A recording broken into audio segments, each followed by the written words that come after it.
আইবুড়ো ভাতের পঞ্চম পর্ব নিয়ে আজকে আমি হাজির হয়ে গেছি আমার বান্ধবীর বাড়িতে। ইজাজদা আর সৌরভদের এখন মেন টপিক হচ্ছে করোনার টাইমে আমরা কে কিভাবে করোনা তোমার ভাসুর নয় গো, ওটা ভাইরাস।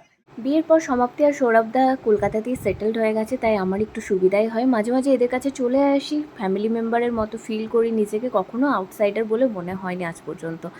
তো যাই হোক, এই প্রথম নিজে আইবুড়ো ভাতে নিজে একটু কাজ করার সুযোগ পেয়েছি। কি করব, ওদের একার উপরে সবটা তো চাপিয়ে দেওয়া যায় না।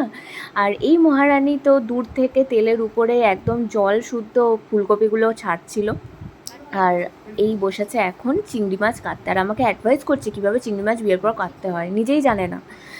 রাত্রি 11টার সময় সৌরভদা কোমরে গামছা বেঁধে ঢুকে গেছে রান্নাঘরে। চলছে এখন চিংড়ি মাছ, এরপর হবে চিকেন, তারপরে না জানি আরও কত কিছু প্ল্যান ওরা করে রেখেছে।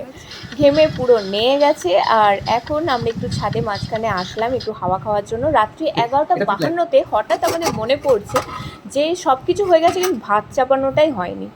12টা 32-এ চলছে আমার, মানে রাত্রি 12টা 32-এ যখন সবাই ঘুমাচ্ছে তখন চলছে আমার আইবুড়ো ভাতের থালি সাজানো। আর এই হচ্ছে আমি, যে আর ঘুমে দেখতে পাচ্ছি না, এত খিদে পেয়েছে তবু খেতে পারছি না। সমাপ্তি কন্টিনিউ ছবি তুলে যাচ্ছে। ফাইনালি 1:45 সময়, রাত্রি 1:45 সময় এই হচ্ছে আমার রাজার থালির মতো করে, রানীর থালি বা রাজার থালি হোয়াট এভার, এত সুন্দর করে সাজানো। মানে সিরিয়াসলি ভাই, ওরা তিনজন না থাকলে এতটা স্পেশাল আমার আইবুড়ো ভাতটা হতো না ঘরোয়াভাবে।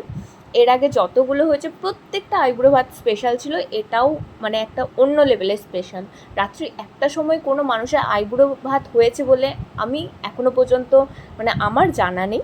তো যাই হোক, থ্যাংক ইউ তিনজনকেই, সৌরভদা, সমাপ্তি অ্যান্ড ইজাজদা, থ্যাংক ইউ সব কিছুর জন্য, এতটা স্পেশালভাবে সব কিছু করার জন্য। আর রান্না দারুণ হয়েছিল, জাস্ট ওয়াও। তো চলো বন্ধুরা, আজকের ব্লগটা এখানেই শেষ করছি। ভালো লাগলে একটা লাইক, একটা কমেন্ট প্লিজ করে দিও। Thank you.